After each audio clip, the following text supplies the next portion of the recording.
Okay, so you caught me at break time. I'm Will, by the way. We are working on the 22 Badlands. We're putting the rough country hidden winch mount on it. I just cut the two pieces off the front of the frame that have to be cut off in order to let the winch fit up in there, and I've got to do a little reading now on the intercooler and how the spacers go up into that and everything, and then we'll show you that next. And probably once you get over the idea of cutting on your brand new $50,000 truck, this doesn't seem all that difficult. If it wasn't 100 degrees with 99% humidity in Missouri right now, you know, it wouldn't be too bad. So anyway, I'm going to pause this for a little bit and I'll see what I get next. Okay, so we're installing the rough country hidden winch mount on the 2022 Bronco Badlands today. First step is to get out the plate and install your chosen winch. I chose the Harbor Freight Badlands Apex 12,000 pound winch. Install that to the plate with the hardware provided. Be careful of Harbor Freight's bolts, they are weak. I went down to Orscheln's after I broke one and bought new ones for it, so you might want to do that. They are obviously a metric, and I did not write down the size. I'm sorry, I can't figure that out though. Okay, so step number 2 is to loosen these bolts right here on your factory skid plate and remove the 2 front bolts on the factory skid plate. Now this is the factory plate. As you can see, it's slotted so the back ones just slide right in. Front ones have to be removed. I think you reuse those. So I'm going to remove this little bracket here and see if I can move this brake line and this electrical connection back a little bit so that I don't get into them while I'm cutting. Okay, so our next thing we have to do is remove these 2 pieces here and here off the front of the frame. They are welded on. You'll have to cut them loose. You want to be careful of this brake line. There's an electrical line here. I'm going to use a grinder wheel and see if I can take that loose without doing any other damage. And then you have to cut this piece right here across there so that it comes back flush to the frame. I would really like not to do that if I don't have to, but if I have to, I will. Okay, so we've got it running. This is going to make a little noise.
Okay, so our next step appears to be to remove these little plastic retainer clips and then remove this plastic cover is to get up the hardware for the bumper, and then we also have to get up in here and find our proximity sensor harness and disconnect it, and I'll show you that in a minute.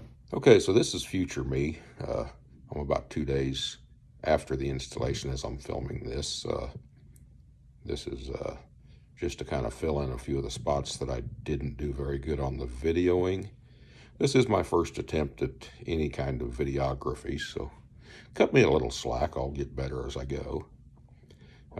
So you have to remove the plastic pieces that cover the hardware to your bumper. Disconnect your proximity sensor, take your bumper off and get it out of the way, right? You've cut off the frame extensions that are part of the manufacturing process. That I think that's how they hold the frames on a rack as they move them to start their build, and they're not good for anything after that. And then you have to trim that little lip that I show you. And a grinding wheel works really well for all of that. You cut 3 sides of those brackets, and you can just bend them up and work them until they break. And that's fine. Paint them, grind them down good and paint them. Cut that little lip. That's part of the bracket that holds your transfer case up. So you've got to trim that off so that the winch tray can fit flush up against that cross member, and then paint that. So the next step, and I didn't get this on video because you can imagine I was doing this by myself and I had my hands full. And I guess I bumped the camera. I thought I had it set to just sit on this little tripod and record, but apparently I didn't do very good at that, because the video was 30 minutes of nothing but my tool bag mainly. So I'm not gonna bore anybody with that. Next step is to get your winch, that's mounted to your winch tray. You've already mounted it up to your tray. Get it underneath the vehicle. Get it up on a floor jack. It would really be good to have a second set of hands for this. You have to get it jacked up basically into place. Wiggle it around until you get the holes in the back of the winch tray to line up to the small round hole there in the frame, and you'll understand when you do that. There's nuts in the kit that has little handles basically welded to them, so you can work them up inside the frame and get them in place. And like I said, this is where it would really be nice to have another set of hands to do that part while you are working that winch into place and get it where you can hold it steady. When you're trying to do all that by yourself, it can get pretty difficult. It can be done. I got it done, and I'm old and I got it done, but it'd be a whole lot easier to have another set of hands for that part of the installation. And basically you get those started, and then you get the other 2 bolts that hold it up on the front part of the bracket. Those will go in pretty easy once you get everything lined up. And then you go on to mount the front fairlead to the front skid plate and get all that mounted. I think I said it in another clip, but I'll say it again. There are 2 bolts that are missing in the kit, and the couple of installation videos that I have seen, I would encourage you to look them up on YouTube. One's North Shore Bronco, and then there's another gentleman also. This seems to be something that Rough Country is not including.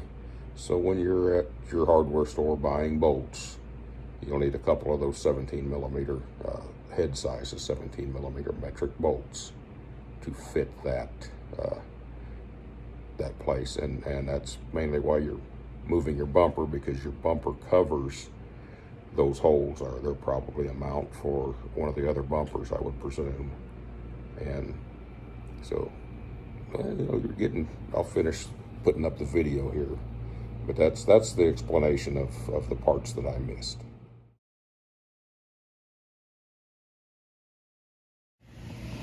Okay, so I'm going to see if I can show this. The bolts that they don't send you are these right here that go in the upper front parts of your skid plate for your winch mount. They the head size is, I believe, is a 16 millimeter on them. Coincidentally, they were the same as what my winch required to mount to the plate, so I had a couple extras because I went and bought a few of those. Other than that, we're down to a couple of shims. These shims go 2 on each side of your bumper. There's some little plastic keepers to keep them in place. These shims here, I'm not sure yet. I'll figure that out, I guess, in a minute. And that's a trim piece that goes basically between the winch plate right here.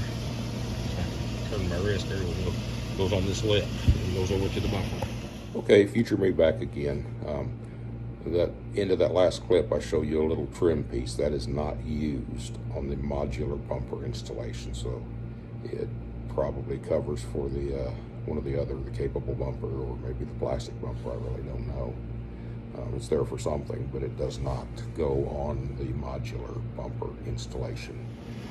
So that's what they should look like when they're properly on there, minus the one bolt that insists on falling out. But that's what they look like, and then this whole thing spaces the bumper back just a little bit so that the other trim pieces will go on in a bit.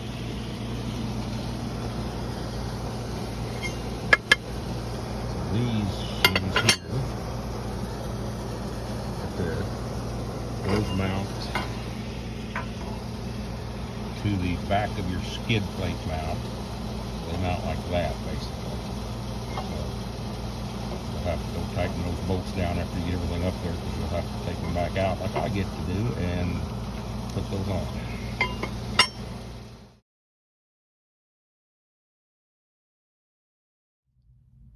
Okay, so that's the install on the Rough Country hidden winch mount on the 2022 Bronco Badlands with the modular bumper. It wasn't especially a difficult install. Just doing it by yourself and in Missouri heat kind of slowed me down a little bit. The directions say 2 to 3 hours. I would honestly say you probably want to have 8 hours to do it if you're on your own. If you know, if you have the access to a shop where you can get it up on a lift and you don't have to lay down under the thing, and you can maybe have another set of hands, that would certainly speed it up. A good concrete floor wouldn't have hurt. You know, moving a jack around on gravel is not the easiest thing to do. So there, you know, there's just a lot of little things. I would say 2 to 3 hours is really the ideal circumstance, and I'm not lucky enough to have ideal circumstances very often. So it took me somewhere in the 6 to 8 hour range, I would say, doing it, having never done it before. And you know, if I did another one, I'm sure I could do it a little quicker now. It really wasn't hard. Like I said, it's the biggest part is getting over the idea that you're fixing to start cutting on your brand new truck. Once you get over that, and you just take your time, you know, and think things out a little bit, and it's not a difficult thing. It looks to me like it should work really well. I will try to get a video when I get back home. As you can see by my work clothes, I'm at work sitting in a hotel room right now waiting for my next trip. So when I get back home, I will try to pull the winch out. The one thing I will say, you can reach the clutch, but at least on the combination of the Harbor Freight winch, you can't turn the clutch handle all the way to the free spool side or the disengage. So the only way for me to get the winch line out is just to run it out powered, which is not a big deal to me. If it is a big deal to you, this is probably not the solution for you. I don't expect to use the winch all that often, and not in a circumstance where that extra minute saved is going to make me any great difference. So it's not a big deal to me. It sets up higher than you think it does. I've had some comments and some questions on that on my Facebook group, which is Northwest Missouri Broncos. If you want to look at the Facebook, I post I post what I can of installs and adventures and whatever we do. on there, and I'm trying to learn to make videos. So I will take some constructive criticism if anybody has it and is any better at this than I am, and I'm sure there are plenty out there. I would happily take any constructive criticism. I would also take some suggestions on naming a YouTube channel. I am going to create a YouTube channel, and I'll put something on there for a name, but that may get changed as time goes on. I don't know. So if you got an idea, I'm always happy to hear it. So thank you for watching this. I appreciate it. And again, I'm Will with Northwest Missouri Broncos, and I will see you later.